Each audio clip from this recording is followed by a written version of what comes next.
I'll talk about a program that I have been carrying out with Logan Igam, whom everybody knows, and Felix Hall, who's my former student now at UBC. And I sort of decided that I'm going to structure this in the following fashion. I'm actually going to structure it in the historical order we thought about things, because it sets the stage of what we want to achieve, and then tells you what are the pieces of data that we thought were useful to get there. And then we'll finally, hopefully by the end of the third lecture, try to actually construct actions for hydrodynamics. I'm sure you've heard versions of this story before. Certainly, I recall Loga talking about this last time I was here, the first part of what I'm going to say today. But hopefully in the 2 years that have gone past, we've sort of seen structures that are a bit more clearer, and so hopefully there'll be some differences from the talks you've heard before. So let me begin by just talking about hydrodynamics and setting the stage for what we want to get. This is a subject that almost all the older people in this room know very well, maybe not the younger people if you're not working on it. And what I want to tell you is that thanks to work done mostly by people here and Shanthony, that we've had a very good sense of what we should sort of aim for, which has been very helpful to us when we try to construct actions. Okay? But let me sort of say this in a fashion that starts out with a canonical story for what hydrodynamics is, and tell you what is it that can be said. So this is the theory of, it's an effective field theory of near equilibrium systems.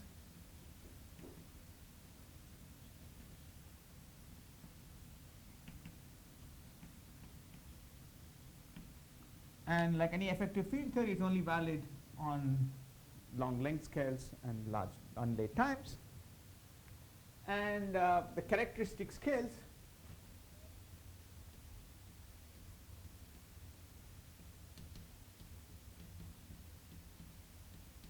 are roughly frequencies and momenta, much smaller than some fiducial thermal scale in the problem, okay, which is the scale of local equilibrium. I mean, there are some order 1 numbers here. They could depend on couplings and so on, but let's just use this as a sort of benchmark of what we want to get to. Second, because we're sort of looking at it's among the space of effective field theories, it's also a universal one. It's one that's valid for any interacting quantum system. So whatever effective field theory we write down here must be written in terms of some universal variables. It should not care about the details of what microscopics there are. Okay, so it has there's some universality here.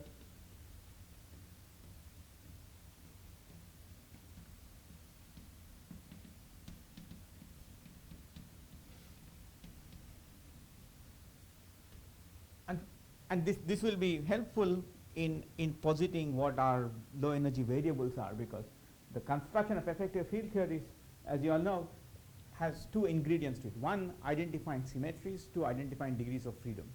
And and the second part is a bit of our artwork. You need to know what exactly you're talking about. And this universality is very helpful in that context.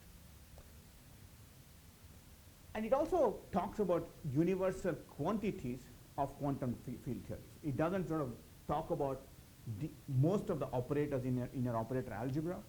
The only operators that survive this late time long distance physics are conserved currents.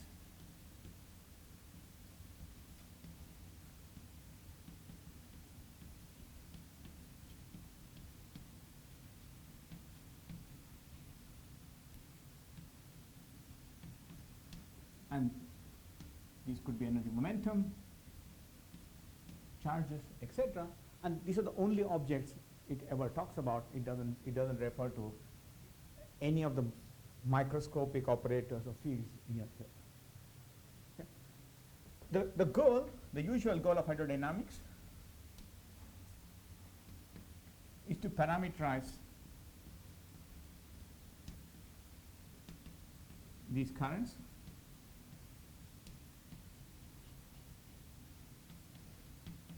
in terms of two sets of variables.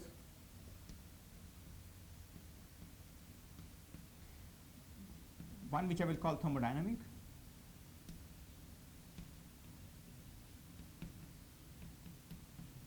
this could be temperature, chemical potentials, your usual intensive variables in thermodynamics, because those set the characteristic scales for local equilibrium. And then there is a sort of flux field, or what you should call as a co-moving velocity field.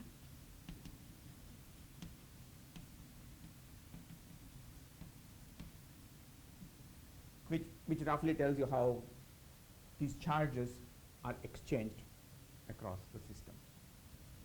And the last set of data is not really the fields of the problem, but rather the external data that you can use to access the currents, which is external sources that you are free to turn on and couple the system to. And this will be useful to sort of keep track of what's happening. So you can have an external metric to gravitational field to access the energy momentum tensor by variation, or an external electric and magnetic field which I've encoded in a potential to access charge currents. And dynamics here is just the dynamics of these conserved currents. So modulo certain issues having to do with anomalies, which I'm not going to talk about, conservation of these currents is all there is to the system. And this is going to be important because conservation laws follow from symmetries. They follow from Noether's derivation of this comes from background diffeomorphism invariance, this comes from background charge conservation, but they don't usually determine dynamics. Dynamics implies conservation, conservation does not imply dynamics. Okay. So something has to happen when we write down field theories for this to be the sum total of all dynamics. So that's going to be an important clue in constructing, identifying our variables. Okay, and last thing, and this is sort of a, so these all seem like very intuitive axioms. This one axiom which also sounds intuitive if you believe thermodynamics, but one that sort of at the face of it a bit more obscure, because these conserved currents you can always talk about because they're defined as composite operators in any field theory. The next axiom I'm going to throw in is a statement about second law, but it's a strong form of the statement of second law because it wants you to hold locally as opposed to globally. Okay, so the statement that I want to make is that local form of second law of thermodynamics is upheld. So I'm going to just say that there exists some current which is not something which is not usually defined in the microscopic theory, whereas these guys are. This current exists, and moreover, it's locally positive divergence. Okay. Usually, this statement is made on shell. So basically, what the statement effectively says that you solve these equations, you find what the fluid is doing in any background, and locally entropy is produced patch by patch in the fluid. In every point-wise in every solution and for every source. Exactly, for every set of source fields. And can you argue that if this condition is not true, then it's possible to violate a global setting? So that's not obvious to me for the following reasons. It's plausible that there is some version of see, what you really want is that the total entropy in the system is produced, which is an integrated version of this quantity. Right. And it's not clear that if you can have whether you can have local pockets where this is violated, but globally entropy is nevertheless still produced. Right. So we know examples in other contexts of inequalities where this is not true. For example, so when you prove singularity theorems, you want something like a local positive energy theorem, right? Average, you want null energy condition to hold. But it's much easier to prove something stronger like the average null energy, something weaker like the average null energy condition, which follows from quantum principles, but the null energy condition itself doesn't follow from quantum principles. I mean, an equivalent statement would be quantum interest conjectures, where you say that you can have local pockets of negative energy, but somewhere else you compensate it with positive energy. You might think that suppose entropy is being destroyed here and produced somewhere else, then you could change what's happening somewhere else by changing the sources. So you might think that because the equations are local, and because you have access to local source data. Yes. But I wonder if you can make that precise. So I don't know a sharp answer to that statement, but I'm saying that in other contexts where you would have said the same set of words for local energy energy positivity violations, that doesn't appear to be true. Okay. Now this may not be the right way to think about it, because this is a special object. And you have access to local sources. In these other contexts, you have access to local sources. Well, again, you might say, okay, let's change the metric locally, because that pick out a different energy momentum. You're talking about some gravity situation? Yeah. Metric is dynamic. No, but even quantum fields in curved space-time. Right. Yeah. So actually, for me, the thing seems very non-trivial in this statement, even before we go to the increase, is the fact that there should be a local current at all. Right. Because if something is conserved, say charge, I can see why there should be a current, because the only way the charge would go up is something flowed in. Right. But here, since it's violated, I mean, in the spirit of hydrodynamics, that the fast things have happened and the slow are yet to happen, it seems reasonable to demand that locally the entropy would go up, because locally as the system thermalizes, it should be satisfying the second law. Right. But that there should be a current Yes. response, that seems not obvious at all to me. I agree. So I'm going to say this is an axiom. We're going to take the lessons from this axiom, and then we're going to come back and see if we can derive an effective field theory without inputting this as an axiom, but inputting some other fundamental requirements which will have their own set of assumptions, but see if something like this follows as a consequence. Okay? So I don't think I have a bulletproof argument that goes that takes something much more basic and derives everything, but I think I can trade this assumption for another plausible set of assumptions now, and show you that this comes out from there. It's also interesting that it happens in time. Right. Fluid gravity gives you. Right. And a very special system. Yeah. I know. So But still, if you do such a thing with arbitrarily far out of the universe, just at large. Yeah. No, things have to happen. So Sandeep, I think one thing I would say, which I think I would find very interesting to prove, but I don't know how to go about it. I have a feeling that this statement deeply knows about, if you want to start from quantum field theory, this statement somehow deeply knows about relative entropy bounds. In the sense that if you think of some system which is thermalizing, and you know that you have some overall state in the system, but if you look at patches, when the system is, if you assume something like an ETH ansatz, then in patches the system has locally achieved a local thermal density matrix. So roughly speaking, the reduced state on the system is very close to the thermal state, and there's some monotonicity of relative entropy which gives you an inequality. Now you want to translate that into a current.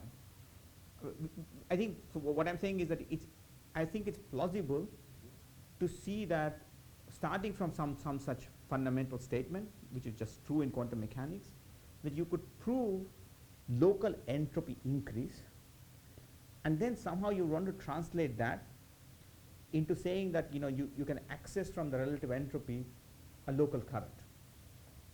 I don't know how to do this, but if you ask me the right set of what language I would use to go there, that sounds very plausible.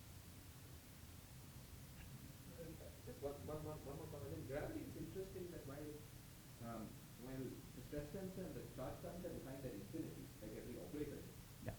the entropy current is defined at a void. this is a logical state. It doesn't feel like an operator. Yes. Yeah. I mean, a better way to say it is that these guys have microscopic origins. So just paraphrasing what you said, they are there in the microscopic theory no matter, given your fundamental fields. These guys are some emergent concept. It's only there in the macroscopic theory. Right. So it's hard to ask the question, what does this even mean, until you have access to the microscope, to the macroscopic low energy theory.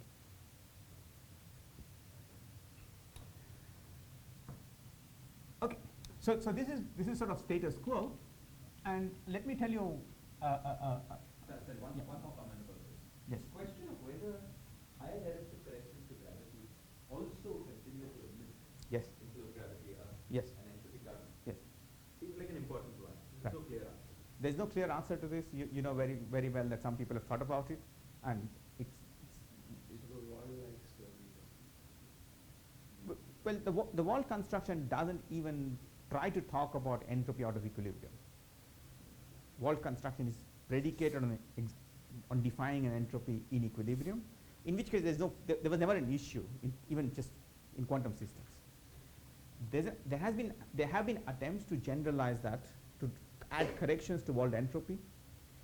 There's a proof for linear fluctuations around, linear amplitude fluctuations around the walled formula. There is an attempt to give a nonlinear proof. Even that proof is a global. That proof is also a global proof. It's not a current proof. Yes, yes. Yes. And there's an attempt to go beyond that also at the global level, which has its own challenges. It works in special cases. It doesn't seem to work universally. There have been indications that some of us have thought about which say that writing down a current in general is challenging. Okay. But we don't have a no-go theorem. We just have had challenges. Okay, so this is sort of standard stuff. But something interesting that happened in the last 5 years or so, is that people, inspired by works that people here did, Shiraz and friends, when they were looking at equilibrium partition functions, and then Shantanu Bhattacharya took this to logical conclusion. She managed to sort of distill the structure of what class of things are allowed in hydrodynamics into the following. So let me say it this way. So what we are after is classifying this data. So we want energy momentum tensors, which are functionals of velocities, temperatures, and to keep my life simple, I'm not going to talk about charges. I'll just talk about neutral fluids. So this is the only set of data I have, just velocity and temperature, and the background metric which accesses energy momentum. So only thing I'm going to talk about is this one operator. And this will give you the constitutive relations.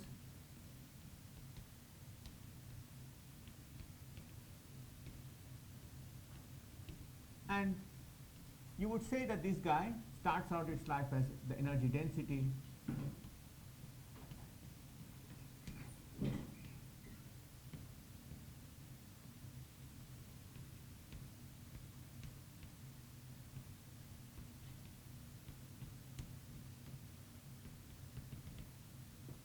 where epsilon is energy density, P is pressure,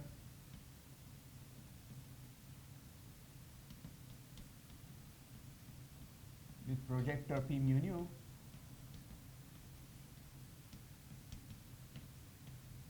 is the spatial metric perpendicular to the velocity.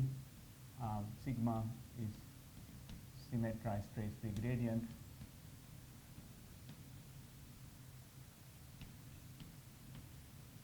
And its expansion.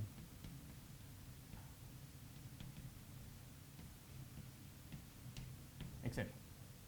Okay.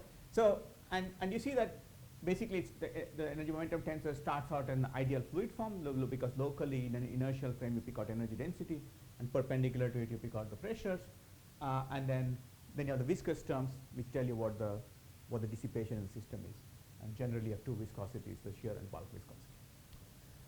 And the upshot of Shantanu is, so in this system there's also an entropy current, and here I write down the first order fluid. There are corrections which we can write down, which I'll say later, general structures about. And here the entropy current is just to leading order to this order is just the entropy density of the fluid times the velocity, and the gradient of the entropy current is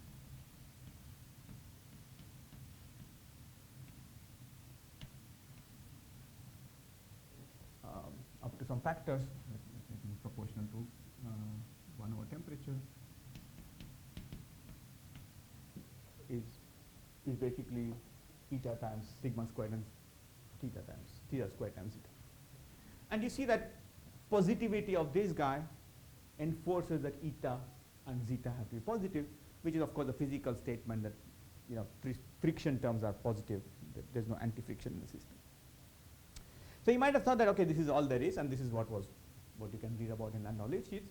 But there's a lot more, and this was sort of thanks to what was done by various people. And paraphrasing what Anthony did, I'll say the following. So at higher orders,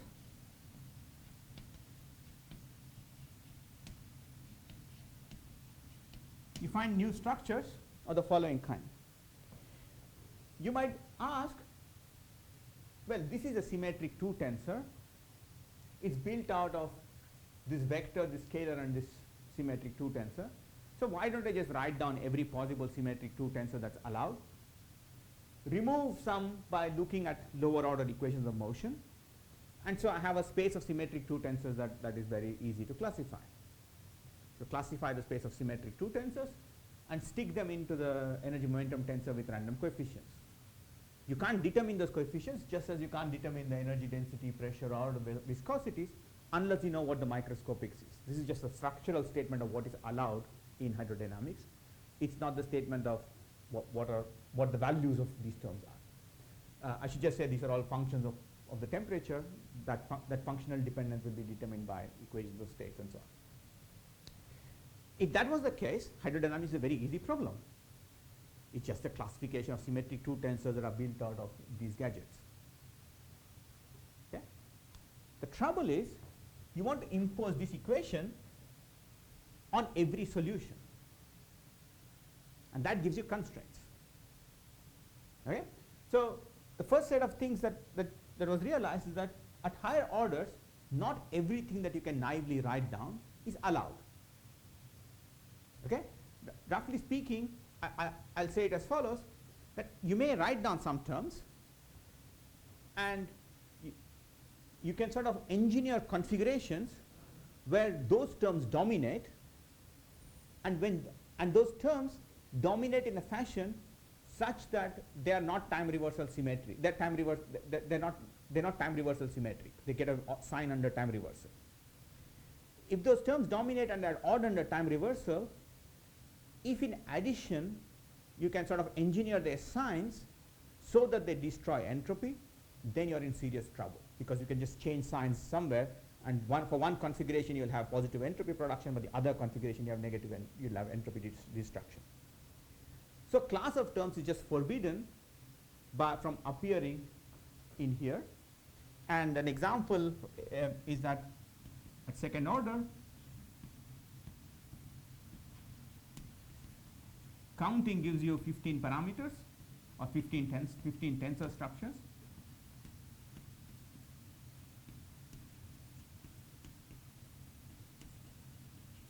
But 5 are forbidden.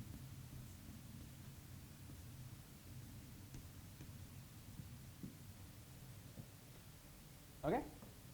So I won't write down the 15 tensor structures. I'll tell you how 5 are forbidden, because I'm going to tell you a slightly different version of this argument, which makes life a bit easier. How do you tell what is forbidden and what's not? Okay. And this is where this equilibrium analysis is very, very helpful. So what was done was to look at arbitrary configurations that are time independent, but spatially inhomogeneous. Okay? Now the advantage of this is that now you can ask, can I look at linear time variations about these time independent configurations? Anything that's odd under time reversal is a problematic term, and those are terms that belong to this class. Okay? So that's roughly the argument. And with this, you realize that A, analysis of general equilibria on inhomogeneous spatial geometries tells you everything you really need to know.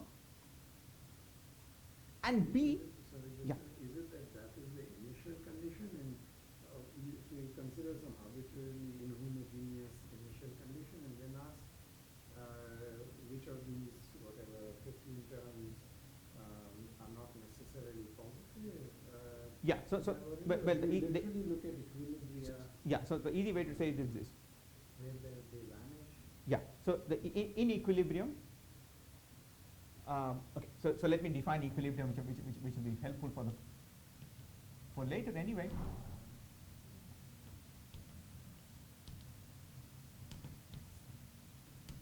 Is basically, I'm going to say inhomogeneous spatial geometry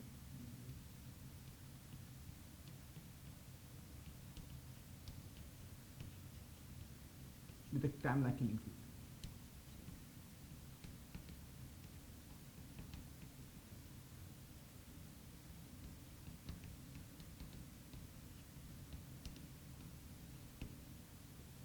Okay, so basically, I'm going to have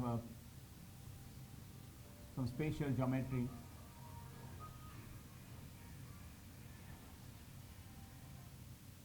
with a time-like circle fibered over it, and I'm going to denote for future this combination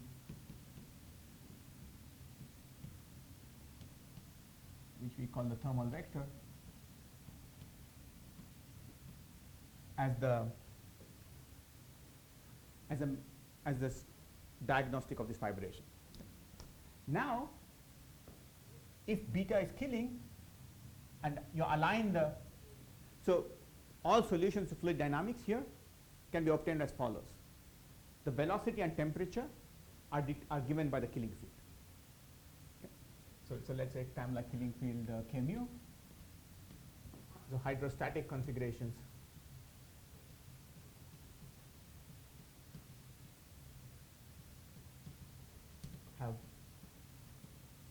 are just this.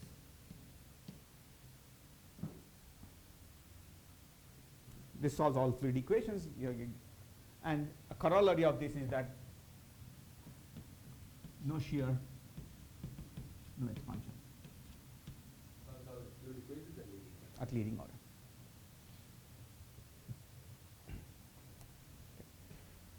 No shear, no expansion. There's of course non-trivial stuff because there's vorticity and that there's curvature. So the fluid, I mean, the way I'll say this is apparent to anyone who solved thermodynamics in a gravitational potential atmosphere, for example.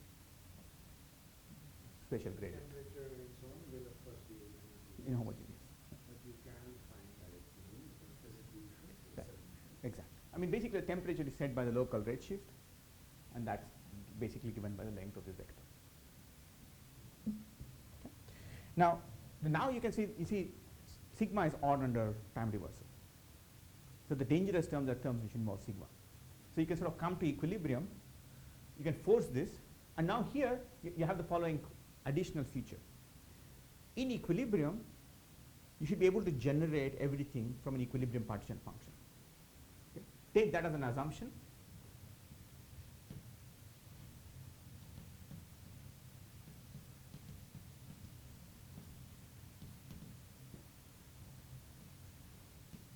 Which is a function of this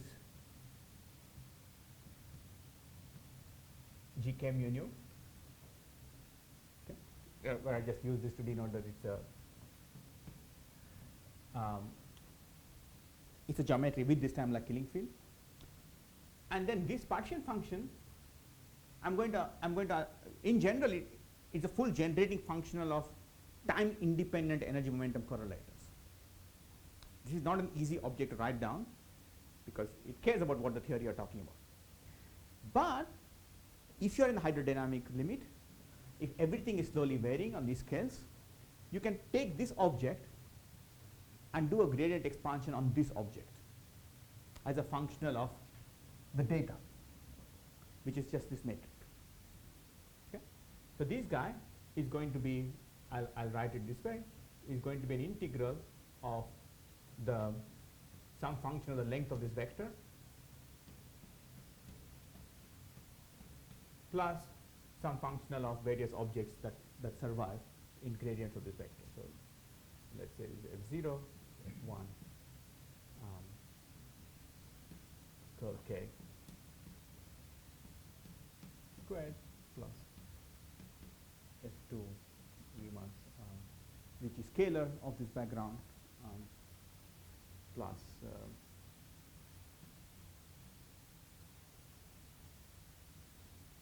this write this term like this.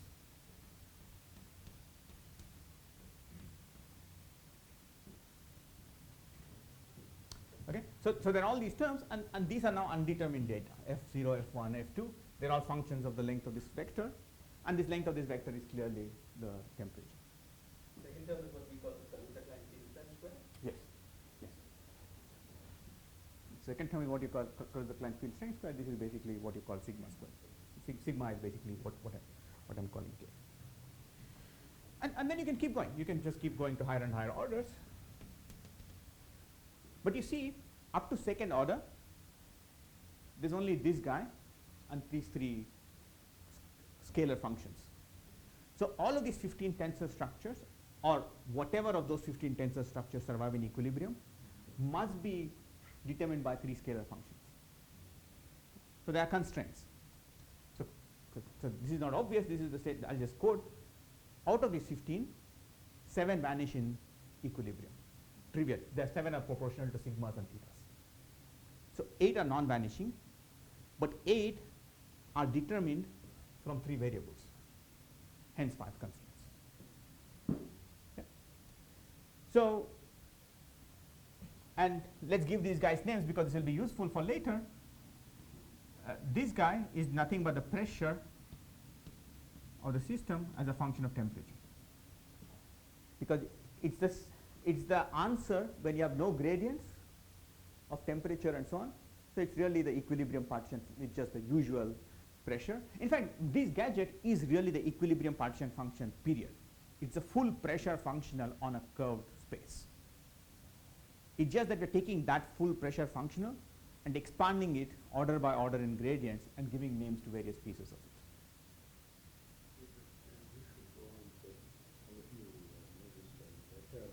But at least the way you described it, it was more that you determined the relation between parameters when the sigma and theta were set equal to 0. Yes. Right? Yes. Whereas I thought the important question in terms of whether the second law was satisfied or not, Yes. the way you posed it also is whether you had terms which were odd powers of sigma or theta. Okay. Right? Coming there. So I haven't finished the problem. Oh, I'm Yes. sorry. So what I'm telling you is that out of 15, 5 are forbidden. Okay? Right. They may have been other constraints. Okay? Claim is they aren't. So this is Champagne's result. And B, claim is even stronger that in fact the other terms aren't even sign constrained like eta and zeta. They can be any sign you like at higher orders. So 2 very strong statements. Okay?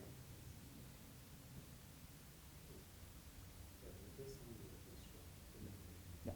So I will prove this to you slightly in a paraphrased language, but this is the statement so far.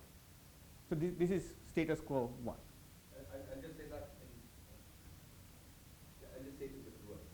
That you see, this is the condition that equilibrium exists. If you have arbitrary equations of hydrodynamics, they needn't admit an equilibrium solution for every kind of structure. That's clearly this is the answer. Just the fact that your equations admit an equilibrium whenever all backgrounds are tangent dependent gives you lots of pressure. Yeah. And so far nothing to do with entropy increase. Yeah. But not unrelated because equilibrium is the endpoint. Okay. The fact that eta and sigma are positive is the fact that this equilibrium is stable. Yeah.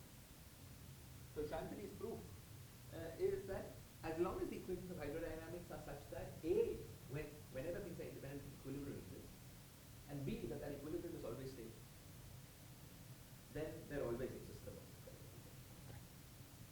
far out of equilibrium. Okay, but then that's not so strange to me, because the stability of the equilibrium, I was about to say, is closely tied to dissipation. Yeah. I mean, if Yeah. you had anti-dissipation, Yes. small fluctuation would grow. Yes. Yes. Yeah. Agree. Okay, I mean, it's still very nice. I mean, you're So saying. the non-trivial thing is that small analysis around just equilibrium gives you properties of things that go far away. Mm-hmm. Mm-hmm. So saying the constraints you get there. Yeah. are enough. Enough to tell you for any process.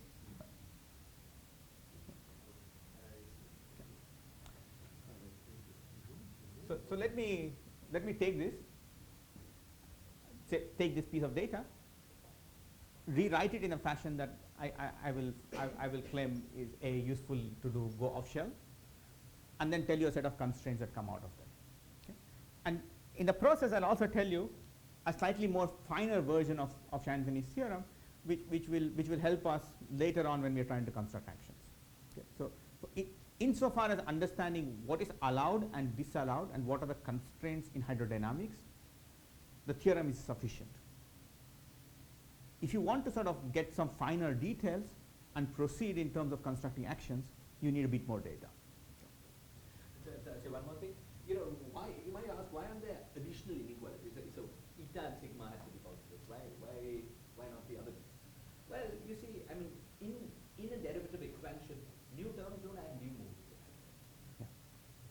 So if you've got a positive imaginary part for the modes that you have from eta and beta, then higher order terms can't change. So it can't change the stability of the equation. Yeah. I will paraphrase that in a second.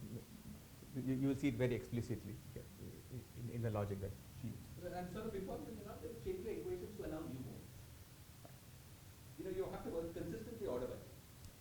You're not going to allow, when you add new terms, to add new solutions. That would of course change everything. That's illegitimate. You should go on, but I was thinking perhaps what could have happened is that the higher order terms by themselves could have allowed for a violation, but the entire logic of the derivative expansion is that the higher order terms would be less important. That's not good enough. You're saying No, that's not good enough. There's a catch with that. If that was enough, very naively, then Mukund's analysis wouldn't need to be done. Yeah. Right? Because entropy current Already exists. Yeah. But there is a sense in which that is right for modes. Yeah. If you think of it at level of modes, For linear fluctuations, it's completely Yeah. right. Yeah. if you look at analyzing stability of equilibrium, that's perfect. Yeah. So the higher order terms have to be small.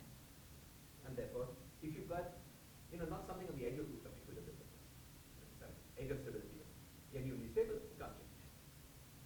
I mean, a better way to say it is this. You can go to equilibrium and do linear amplitude fluctuations. And what Shiraj is saying is that is powerful enough to constrain nonlinear fluctuations away from equilibrium too. Yeah. The reason why what you suggested in general is not always right is that it is always possible to engineer special flows so that at a point the entropy production vanishes.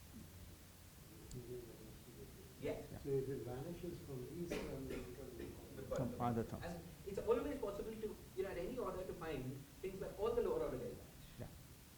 So that's why it's very important the condition is this low range. It's an infinite number of things. Good. So let me recast all of this into one equation which we can handle and then do the classification. So basically, just to give you a sense of where we are going, all of this is nice and all of this has been done, but it had at various stages to ask what the local solution to hydrodynamic equations was. Okay. So in some sense, the analysis is perfect as long as you had some sense of what's happening on shell, even at least local.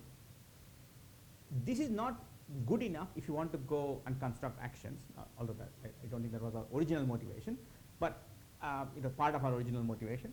So you want to take this whole structure and take it off shell, and take it off shell in a fashion that somehow this tensor analysis that I was telling you is automatic. Okay, just writing down tensors does the job. Okay, so that's what I'm going to say. And to do this, here's an off shell version of second law.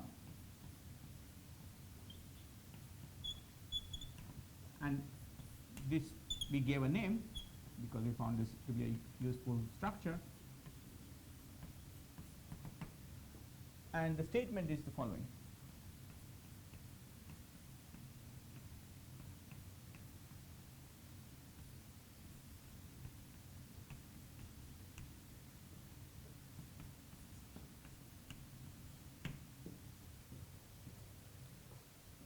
Okay, so what I did was basically add a combination, add a term which is proportional to equation of motion, and then basically it's if you like, it's some kind of convex optimization principle where you take things off shell with an equation of motion, but then usually you have a Lagrange multiplier here, and I sort of used the field redefinition freedom of hydrodynamics to fix the Lagrange multiplier to be this vector. And the statement is that this combination of shell has to be positive, because now I'm not imposing equation of motion. I mean, clearly when I'm satisfying equation of motion, this will imply that entropy current has positive divergence locally. So the statement is that for beta alpha v or killing field. No.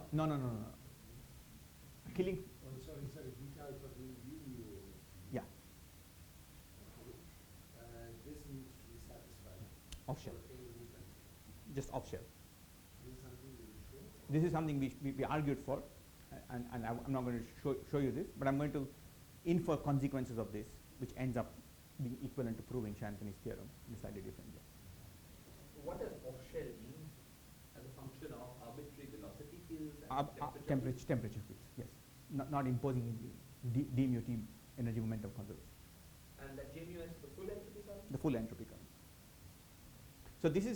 So claim is an all order statement, but this will be solved order by order in gradients. So, and a claim, what I'm going to show you is an analysis of this equation which gives you structural form for the energy momentum tensor and entropy current at every order in the gradient expansion. And in Navier-Stokes equation, does that make this evaluate to zero? No, it evolves. This combination evaluates to delta. Delta is this guy. I mean, I'm assuming that there you mean d mu t alpha is zero. On shell it will be zero. Yeah. And therefore Yeah. this is Yeah, it will become. I'll use this equation slightly differently. So I will use this equation in the following form.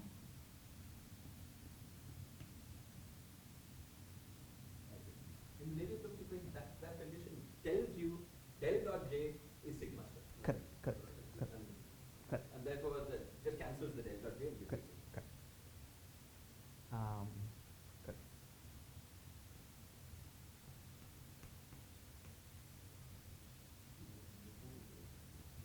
No, delta is some gadget that's needed to be positive definite. But in Navier-Stokes equation, it will just Yes. Yeah. because in that equation, in fact, it's precisely the u component of energy conservation that gives you entropy production. The entropy. Del dot j Yeah. is equal to just cancels del dot j. Okay, so I rewrote this equation. I'll have to dig up the definition of n, but I'll tell you roughly what n is. So n is the free energy current, or rather it's the free energy current divided by temperature, and it's obtained by doing a Legendre transform on the entropy current.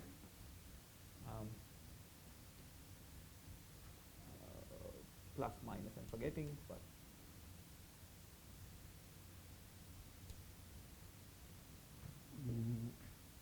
S plus E plus Ts, F is E minus Ts, so F.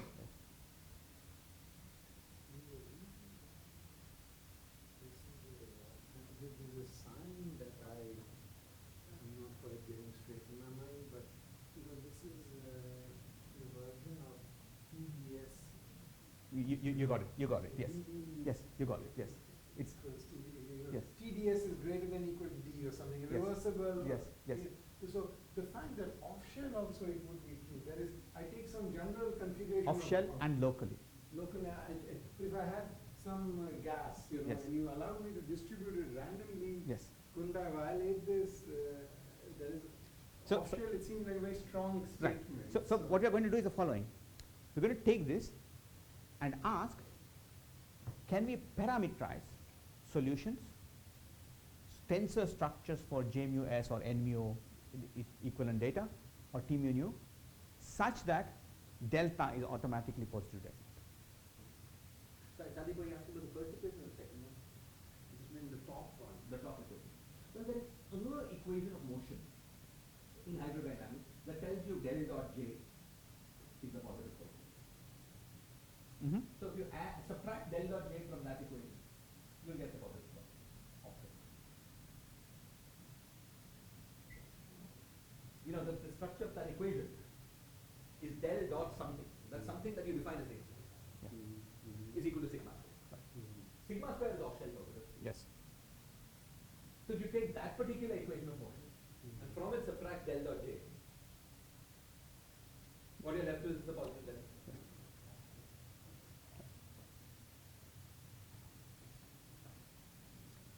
Okay, sorry, before, I mean, on-shell d mu t mu alpha was 0. Yes. Yeah, And off-shell it couldn't change its signs Yeah. from that? let's see. Suppose I take d mu t mu alpha, which is some quantity. We'll be setting it to 0, but it's some quantity.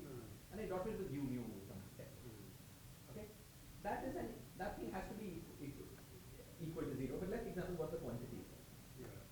That quantity, at least a neighbor solution, is del dot Js minus sigma square plus theta. The quantity as an algebraic quantity is del dot J minus theta. Right. Now setting that equal to 0 is the statement that del dot J is positive. That's on shell. Because we're setting it. So now suppose I want an on-shell statement. Instead of setting it to 0, I just subtract from that quantity del dot J. Yeah. If that structure came out, yeah, you're saying that. I mean, there is an equation of hydrodynamics that is the assertion that the entropy current is some sum of squares. Right. Right. From that equation, you have to subtract from it del dot J. So the sum of squares is what it is.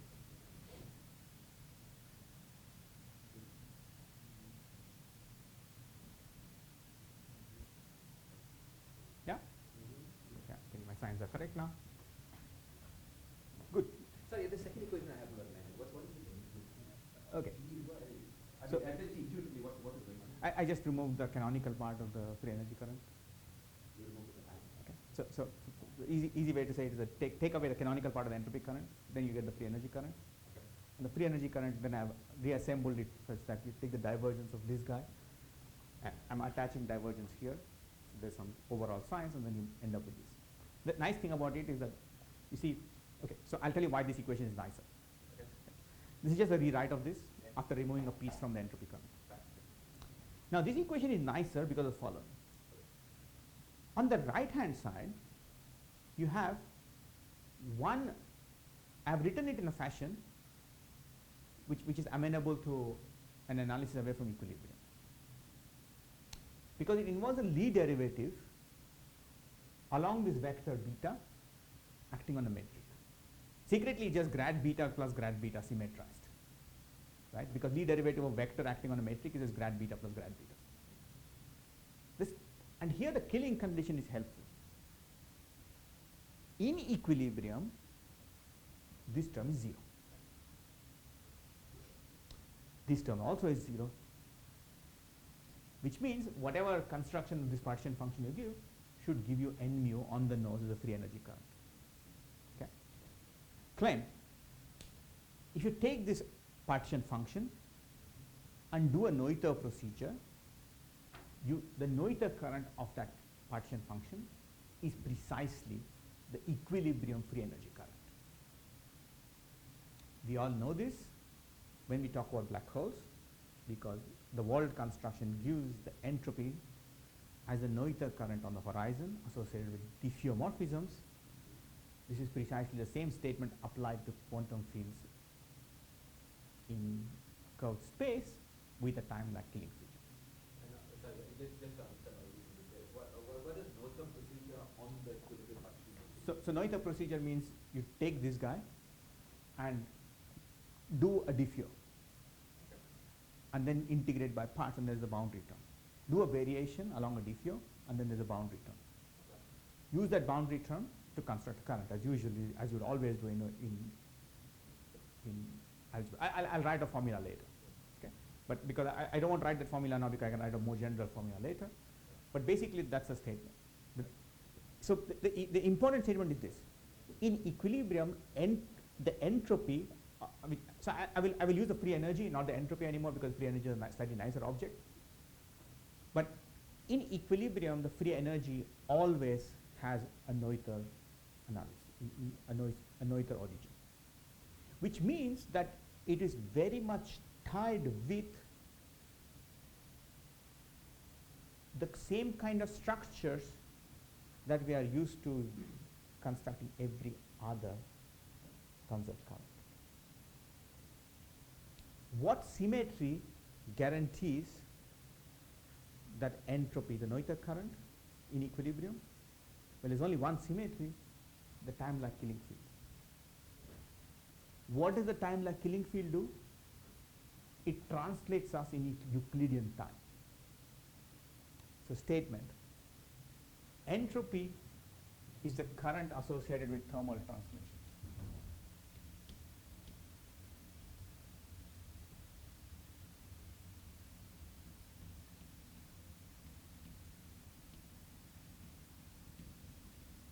I'll be a bit more general rather than say translations, I'll say thermal DPOs.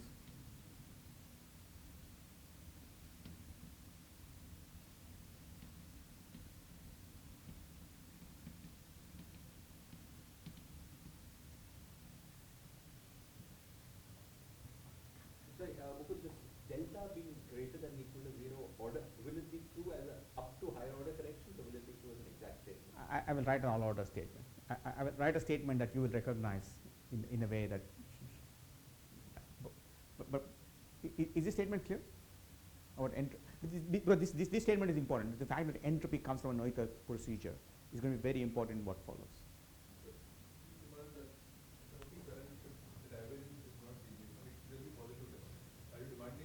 No, in equilibrium it has to be 0 because because in equilibrium no entropy is produced.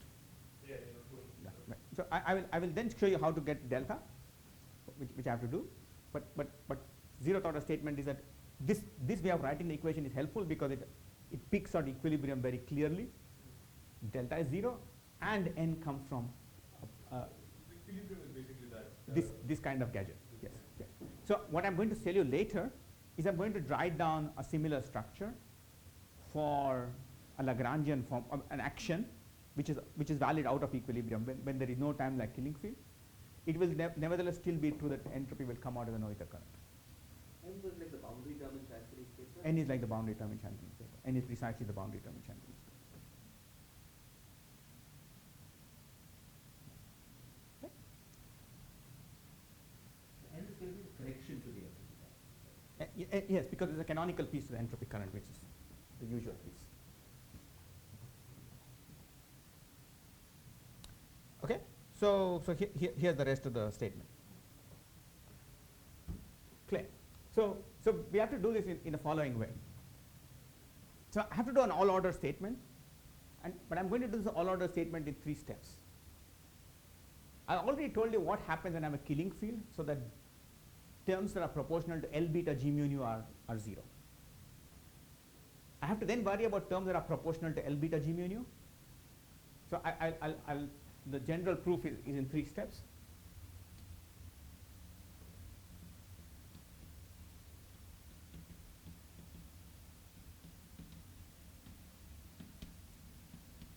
I'll use the word solutions to this equation.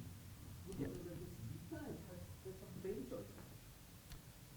Well, I chose the frames so that this equation is true. I made a field redefinition so that this equation is true. Oh, so that equation is now going to be true. The only important thing was that was true as a Hegel equation, and after that you're going to say it's true by definition. I'm just going to true. Then I have my frame choice. I've used my frame choice to make that happen. So in other words, my analysis is not really a tight. It's not. I have to do work to get my analysis back to Landau frame, but who cares? Okay, yeah. But in a way, then there's nothing left. Just the only thing to prove about that statement is that you can make a frame choice. Yes.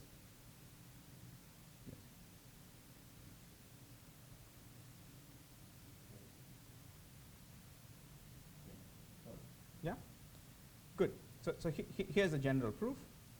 So I'm going to classify solutions to this star, by which I mean I want to write down structural form for T mu nu and structural form for N mu. And just say those in these words anytime you give this. Yes.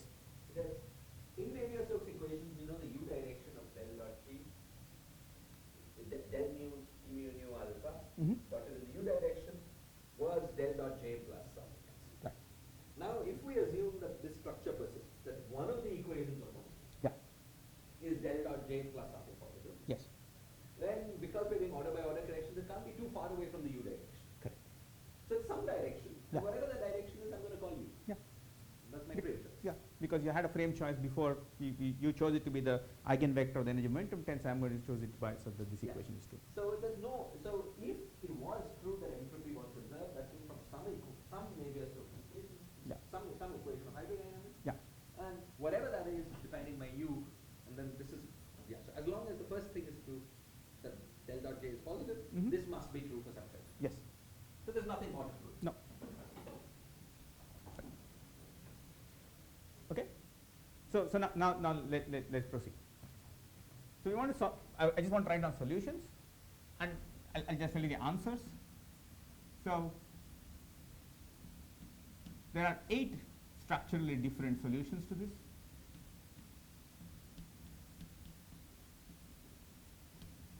And I really mean this as 8 structural objects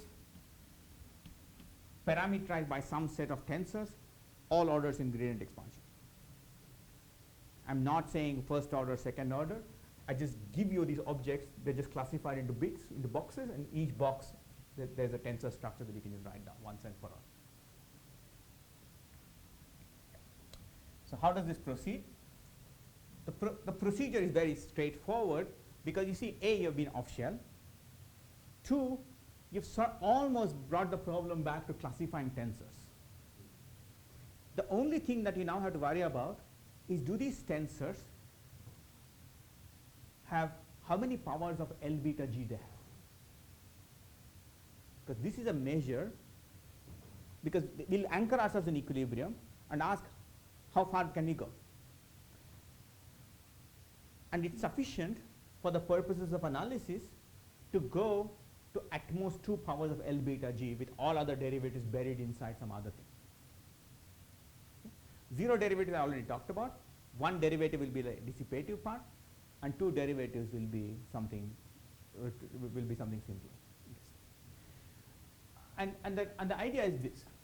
The idea is to use this structure to construct a delta which is manifestly positive definite. So you use what structure? You use this L beta G as a way to parameterize delta, so delta is automatically positive definite. And once you can do that, you're done. And here's the intuition. So I'll tell you, this is roughly what Anthony did, but I'll say the same thing in slightly different words. Here, you see that it is some coefficient eta times sigma squared. Now, it's not obvious if you haven't studied hydrodynamics for a long time, but sigma means it was a symmetrized gradient of u. It's really related to symmetrized gradient of beta.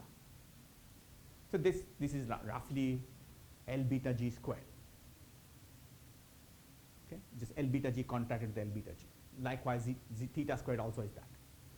So in some sense, all you really need to show is that to all orders, you can write some structure where the L beta G's are contracted with some other tensors, which by itself is positive definite. In other words, write delta as a quadratic form in the space of tensors. Write delta as a quadratic form in the space of tensors. When you do that, you're done. So here is the parameterization that I can say. So let me start with dissipation.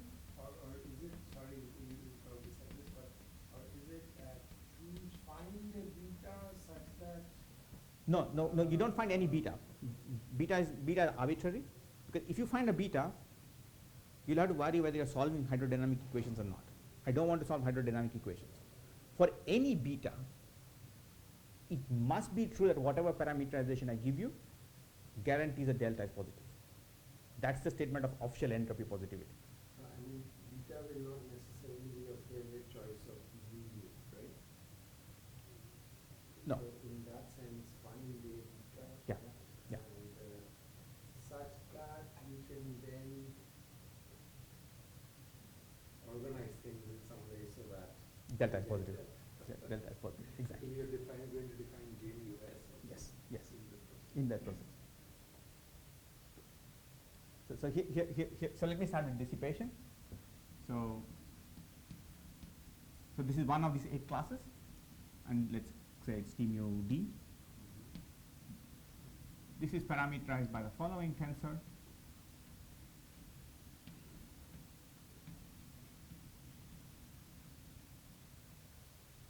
Okay, maybe a half. Remember some 4 tensor. Well, let's see what this 4 tensor has to be. First of all, this 4 tensor has to be symmetric in rho sigma. Second, when in this equation it multiplies G mu nu, so and it's proportional to T mu nu, so this is also symmetric in the first 2 indices. Then you can construct this. Is there a particular reason why I think L beta G mu rather than del mu beta mu S plus del mu beta mu? I mean that you're going to use the fact that the Lie derivative somewhere? I'm going to use the fact that Lie derivatives are easiest to see that they vanish in equilibrium. It's very convenient. Yes, okay. Yeah, it's more. It's a combination of theta and zeta. Okay. Yeah, it's just a symmetric derivative of It's a symmetric derivative. Sorry, it also has an acceleration piece, but yes. It has a temperature gradient as well. I was thinking it's del mu beta mu. It is. It's but by definition, this is just grad mu beta mu plus grad mu beta mu. Because then I could do the math leading to Yes. that. Yes. Yes. With the half degree. Yes. Sorry, I live around log R far too long. So, but the Lie derivative structure is very helpful. I'll say for later use that the fact that eventually it will be related to thermal diffuse, and Lie drags are the things that implement diffuse. Lie drags implement diffeomorphisms. Okay, and the fact that you can take any object and drag it around the thermal circle is a fact I'm going to use later, and hence I'll always work with Lie derivatives. Right. Okay, I won't write there's a formula for the free energy current, but here's the formula for entropy production. Okay, up to some size.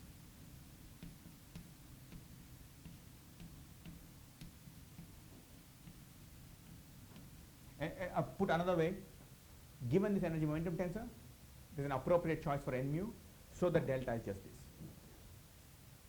Appropriate choice what? In the dissipative class, there exists an n mu, so that this is a solution to that equation. Okay, yeah, so let me understand. Now this 2-0 is parameterized. What is this eta mu? So this is a 4 tensor. It's an arbitrary 4 tensor. The only thing I pulled out of it is an L beta G. This guy can have lots of, it's a 4 tensor built out of the metric, this beta vector, and maybe many derivatives of the beta vector. I don't care. All I care is that there's one L beta G sitting outside. Okay? I already told you that this guy is symmetric in mu nu and rho sigma. This equation tells you it's also symmetric under the exchange of mu nu and rho sigma. In other words, eta mu nu rho sigma is a metric on the space of symmetric 2 tensors. As long as it's a positive definite metric, this quantity is positive. So roughly speaking, you're saying anything proportional to sigma mu nu is okay. Which is exactly how Shantini constructed appropriate squares. Sorry, I'm missing something. Yeah. What is the relation between T such that B and here you had T mu and So I told you that there are solutions to that. So I'm trying to solve this star. There are 8 classes of solutions. I parameterize them 1 to 8. And these are additions to the phenomenon. You're going to take pressure of latency. Yeah. So sorry. Let me say this. There are 8 classes of solutions. Okay. The total energy momentum tensor is at most a sum of 8 different types of 2 tensors. And in addition, there's the zeroth order piece. Oh, that's also in your. It's in one of my 8 classes. So it's one of my 8 classes.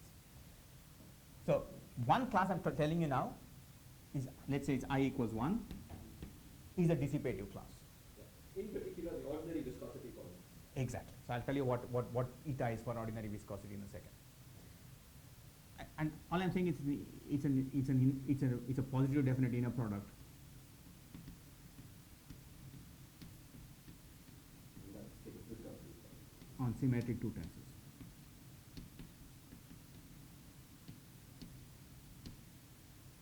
Right, it's a map from symmetric 2 tensors to symmetric 2.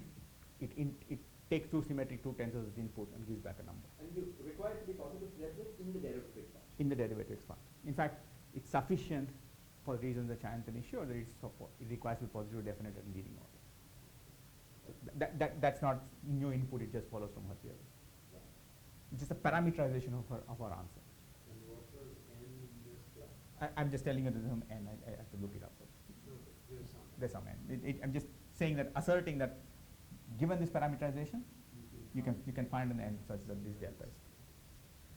So here's eta.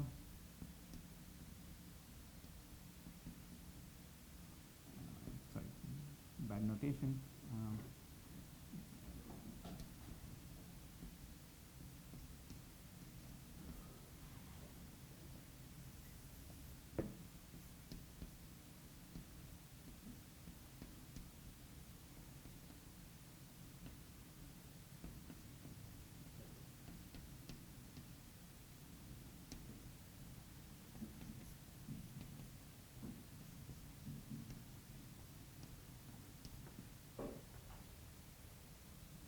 This is the shear viscosity term. Maybe a factor of half here. Okay. And this, for this tensor to be positive definite, eta has to be positive. That's all. Scalar function is positive. Okay.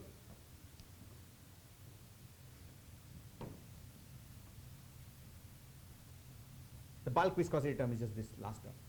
So in our second order coefficients, the sigma square term and the sigma omega term also fall in this class. No. D sigma term falls in this case. Right? D sigma term falls in this case. Okay. All right, because those are not. Okay. So that takes care of dissipation. Then let's answer Shiraza's question. For I equals 2, we have the hydrostatic guys.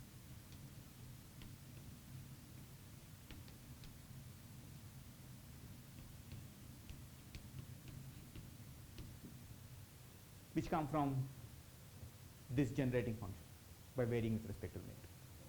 So your ideal fluid piece is here. Okay. So here I won't write a formula, I will just tell you that there exists a generating function of this kind where you vary with respect to the matrix and write down T and T, and you do a Noether current and get N. I'm missing slightly the logic, which is you found 8 solutions to these equations, and certainly if you were therefore in one of these 8 classes, you would have an increase in the entropy current, because on shell then this would be 0. But how do you know you necessarily lie in these 8 classes? You prove completeness of these 8 classes. So claim is that there's a vector. This equation is a single scalar equation in the space of tensors. Right? So claim is that the space of tensors has a linear vector space structure spanned by 8 basis elements.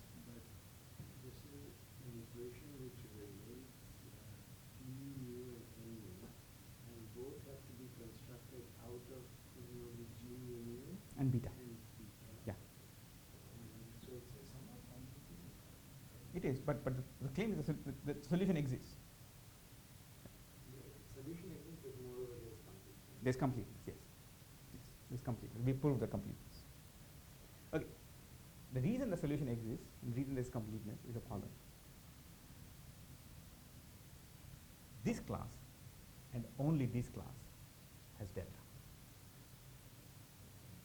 Every other class has delta equals 0. Okay?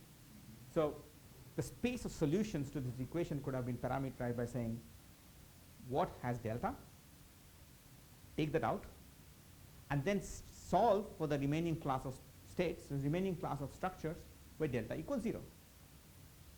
Okay? Now you might have said, but here's a particular class of objects where delta equals 0.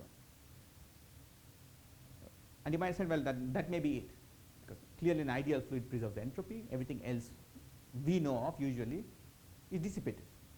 Because you looked at what I wrote down up to first order, there was an ideal fluid path which was equilibrium, and there was viscosity terms which are dissipative. The surprise is when you go to higher orders, there are lots and lots and lots of non-dissipative terms. Okay. Moreover, because of Chanfani's theorem, the dissipative terms themselves are all subsumed in this one big object. Okay?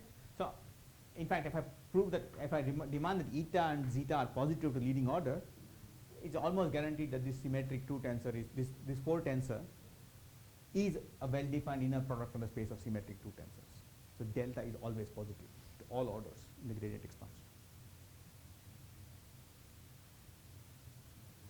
Okay, so in one fell swoop, you can just figure out the space of positive deltas, solve it, and then go back and ask for the space of delta equals 0, and ask, is there structure there? There may not have been structure there. Claim is there is non-trivial structure.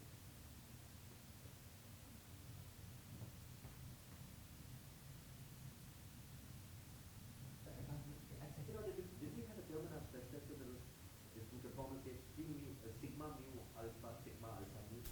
We did. And that falls in this class? No. I'm sorry, I'm not understanding why not. I thought you said anything proportional to, because both indices have to be, no, I didn't understand. Well, sorry, Shiraz. I think I'm misspeaking. We had a parameterization of 5 different structures. Yeah. A linear combination of those 5 is the following. Okay, let me just say for in terms of numbers. Yeah.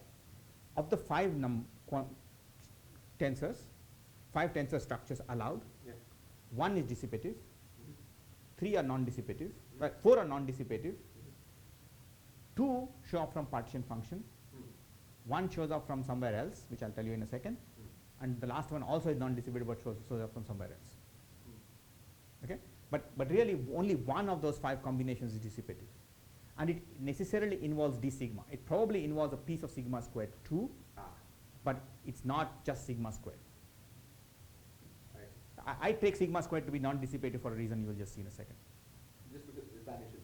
No, because I can write I can generalize the partition function. But just to understand, had you had a sigma squared piece, I thought your definition of dissipative piece was anything proportional to sigma. Because roughly that's a sigma, right? This is roughly the sigma. Sigma. And you said nothing about the tensor. But the tensor could have derivatives. Could have derivatives. But could have anything proportional to a sigma is dissipative by definition or not? No. Why not? Well, because this tensor would have my tensor could have been this whole tensor. Oh, derivatives acting on that. Exactly. Oh, that I didn't understand. Sorry, I was too fast there. Okay. Because you see, It's an operator. It's an operator So it's going to be positive definite as an operator. in the space of differential operators. But it needn't have derivatives. It didn't have derivatives. So but then why wouldn't the sigma square be in this class? Because Sigma times something. okay, so I think the question is not quite asking the right. See, you're asking a basis that's aligned to the usual intuition. Yeah. This basis, there's a basis that this classification is picking out. So there's a piece of sigma squared that can be completely fixed by what I'm going to tell you next. hydrodynamic Lagrangians. So, okay, so I just want to understand your definition. I thought anything of this form is by definition disappearing. You're But- saying that's more sophisticated? No, but Sigma squared is of this form, right? you want to say put eta to be sigma? Yeah. Put some appropriate index structure and eta. And No, that will no, be- no, no, no, no, no, sorry. That would give a sigma cube term here. No, I think the definition was on P. Let me take the first line. You take the first line, okay? Okay, so sigma squared is sigma times something, but something is also sigma, fine. Mm-hmm. So isn't that by definition? I mean, No, no, no, no, but wait. You have to contract the indices correctly. So I think the problem is that, good, you see why you won't get sigma times sigma. This is transverse. We're going to, let's make this transverse for a second. okay. So what can this be? So if you want this to be, it can be built out of p's. Sigma doesn't contract with u, sigma doesn't contract with p's. Okay, so what is transferred again, please? Sigma, so I make this tensor transverse, it's not That's longitudinal part to of u. the definition of this. It's some gauge fixing, right? I want to remove all the longitudinal pieces. But when you say what CD is, that's part of the definition. Yes, that eta is It transferred. has transverse, which is why I built out of p's and not out of u's. And then you can show yourself that it doesn't sort of have that piece. But just to totally understand, sorry. Yeah. Sigma by itself is transferred. Sigma is transverse, So what? but what t, can but you the do? indices of t are here. You want the mu index. Ah, See, you have to contract this index is boring. yeah. You want this to be transverse. I see. I get it. Okay, but we can work this out later. Okay, so you can generalize this hydrostatic to hydrodynamic actions.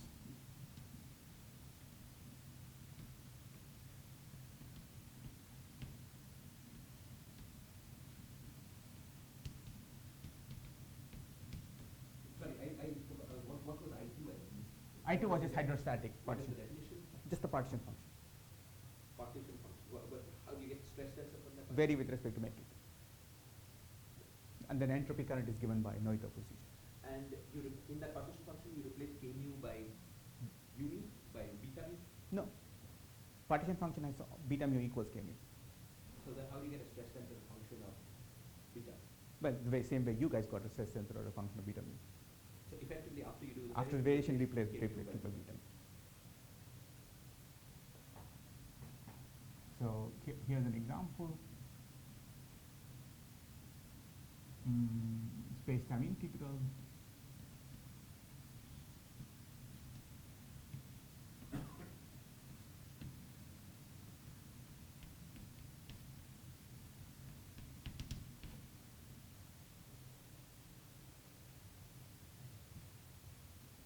So this term would not have been allowed in the equilibrium partition function because sigma is 0 in equilibrium. But now I'm constructing scalar functions including sigma. I'm going to stick them in. I'll combine both of these. What is sigma, by the way? Sigma Is the was- shear tensor. Symmetrized trace-free derivative on the symmetry.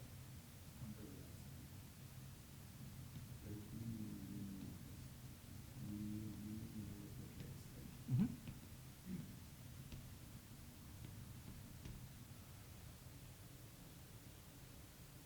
I just one sorry question. If you didn't add any of the dissipating pieces, but you just added that, and you had just a standard dissipating piece, just viscosity, and added all of that, then your entropy current would, the divergence entropy current would be sigma squared, unchanged.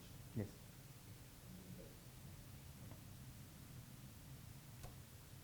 Hence my question to you yesterday. Okay. Then, okay, these two we knew before. Okay, these guys knew. This one I had worked out something with Anthony and Jyotirmoy on non-dissipative stuff, and we knew about these kind of things. New things start happening by doing the following.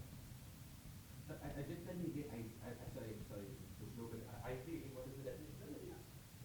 It just all terms, scalar functions, built out of beta and g and their derivatives, which are not the ones that you write just in equilibrium. Let's combine I2 and 3, I equals 2 and 3. Write every scalar function you can with various at arbitrary order gradients which are built out of beta and g, and just stick them. Okay?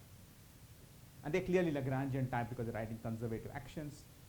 They will do the job. They will not produce entropy. And the rule for getting mu, for instance, in this class, is that some simple rule? I'm coming to it. I'll describe that class and I'll tell you what mu is in that class. I'll just finish off the rest of it and then tell you the answer.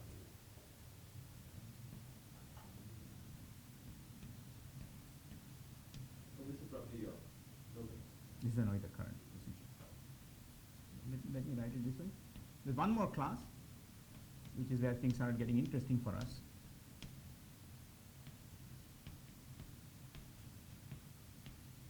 Okay, there exists some n mu.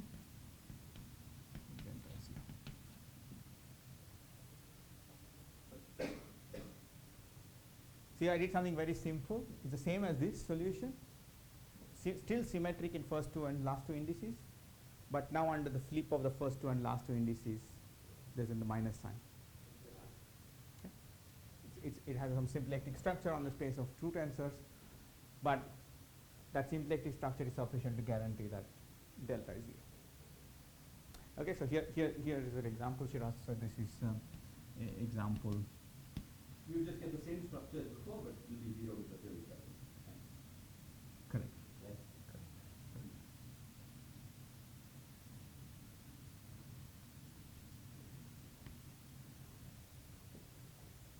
So it has one antisymmetric piece, one symmetric piece. That's one of those things. Okay. Then there are many other things.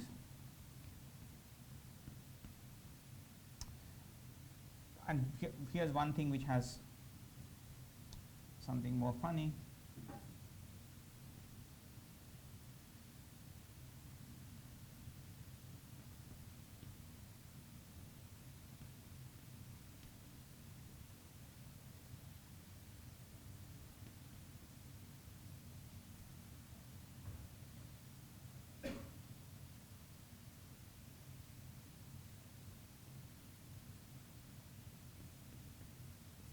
I don't remember the full tensor structure at the top of my head, but this one is built out of a phi tensor with some index contractions, but it still acts on a single 0 L beta.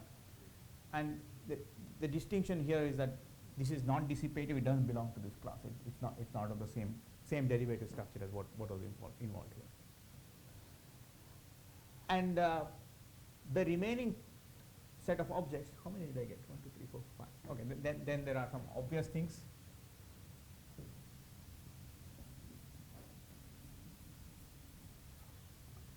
Oh, how long am I going? When do I stop?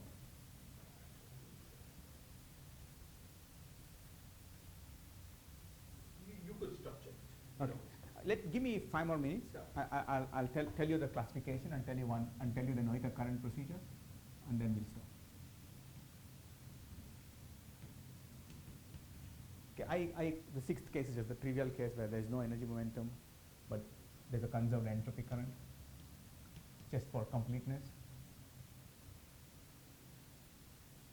Why can't you just use that mu equals 0 then? That's a particular solution, but if you have topological degeneracy, there's non-trivial N mu. So you can construct examples here. So it's just that you need some.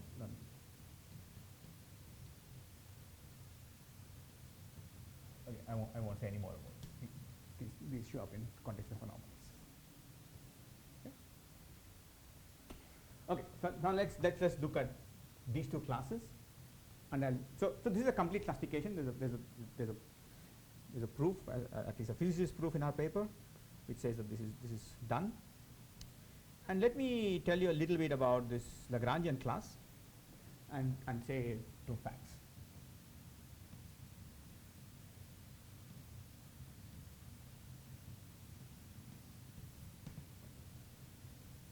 So take any Lagrangian,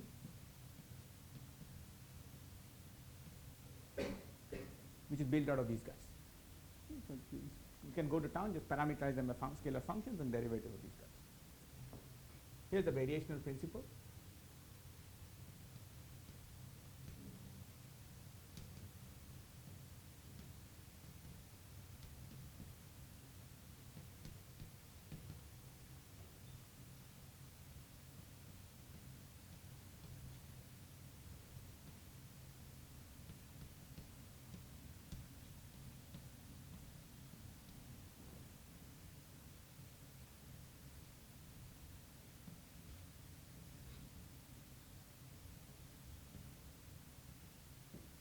Okay, so Lagrangians I'll have to integrate by parts to vary with respect to g or vary with respect to beta. So there's some total derivative term that I get by integrating by parts. So I mean, you don't have to do any integration by parts. You can just do what some people call differentiation by parts. You can just complete derivatives and get this. But anything you always do when you vary any Lagrangian, except that now your field is there's one vector field. Okay, so the current you're after, the entropy current, is very straightforward. It's just, okay, let me say it this way.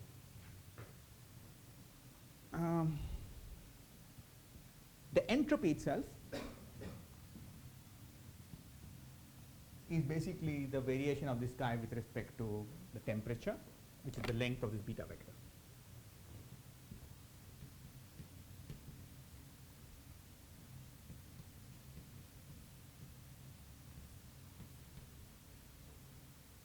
You keep u and g fixed.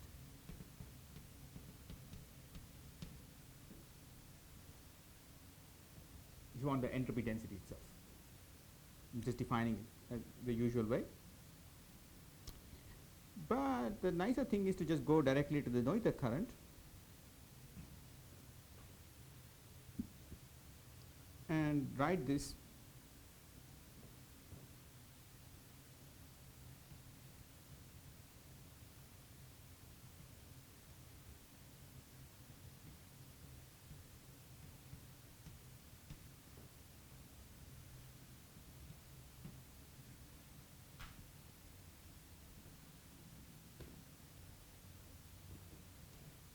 Where beta mu is that.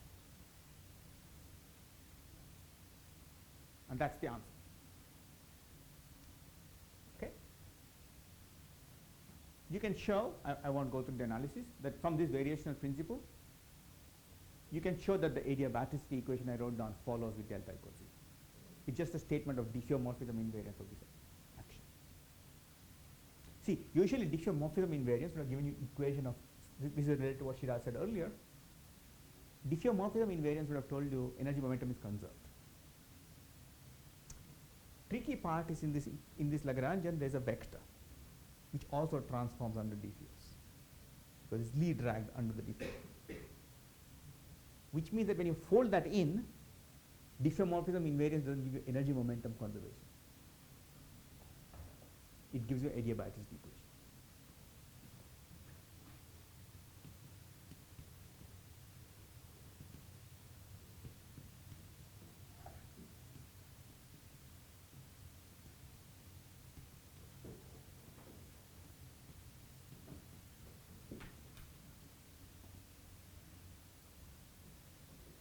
And I hope this part of the Noether construction is clear to everybody. This is exactly how we construct currents from any Lagrangian. The only thing I have to tell you now is one fact. I do need from this Lagrangian the equation of motion being energy momentum conservation. The equation of motion is energy momentum conservation. This is some symmetry principle. Okay, so this is just a statement of some symmetry. That's fine. It's just Bianchi identity. It's not an equation of motion.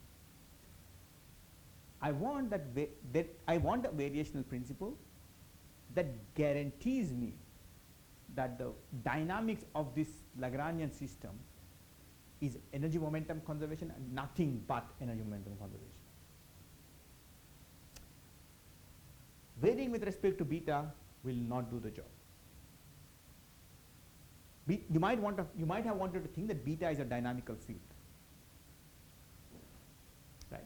But that's not going to do the job, because it's not even remotely related to T mu. This H sigma, you can work it out. It's just some. Now you're trying to get more. So far you were just trying to have this was just a trick. So far it was just a trick to generate stress tensors and yes, entropy currents. yes. Now I'm really asking more. You want actually the Dynamics. Yes.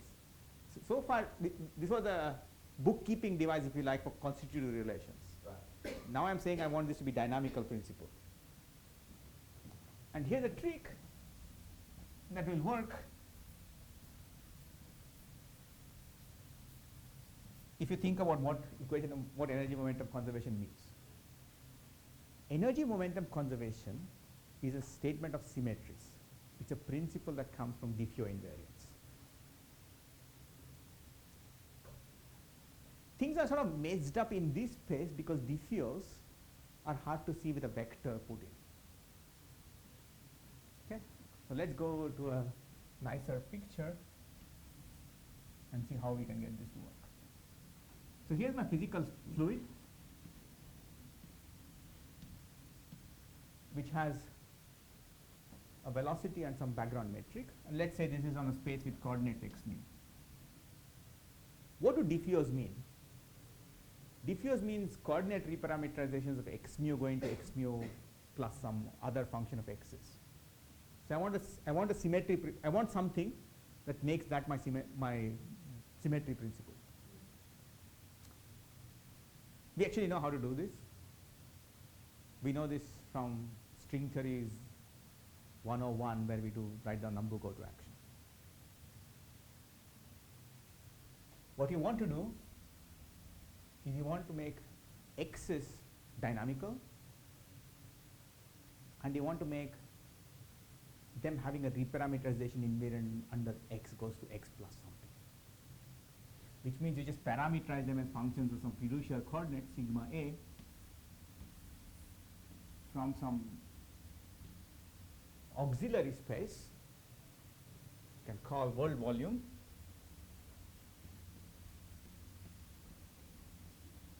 and this you can call target space. The target space is the physical fluid. The world volume has the same space-time dimensions as my target space. X mu's are functions of sigma a, which means I can pull back g mu nu to get a GAB here. But what I'm going to do is something clever. I'm going to demand that this world volume is equipped with a flag. This flag I'm going to call beta A, such that the push forward of beta A under the map gives me beta mu. An intuitive way to think of this is the following. In physical space-time, the vector field is sort of space-time varying. In the world volume, you can homogenize it and make all the variations just the variations of x as a function of sigma. Beta is constant. You could choose a gauge where beta is constant everywhere. In fact, you could choose a gauge where beta is just pointing in the time direction. That's a choice. I'm not going to do it because I like to keep things covariant, so I'm going to think of it as a vector.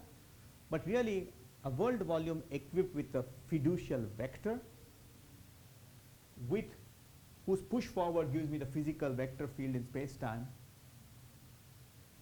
leaves behind the dynamical degrees of freedom as x.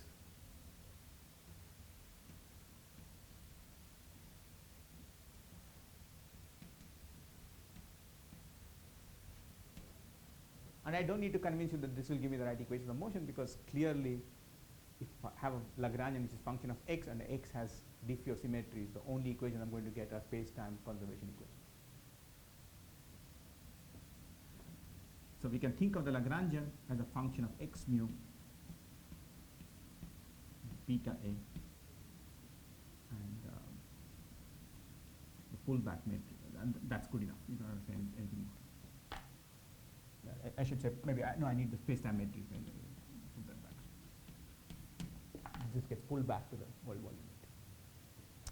Okay, so with that I will stop for today. But this is a starting point for what we're going to discuss next, because this structure works and gives us nice dynamics. It gives us everything we want for 2 of these 8 classes. It does not do the job. You can convince yourself it cannot do the job for any of the remaining 6. So where we are going next is to see what we need and how to construct the remaining 6.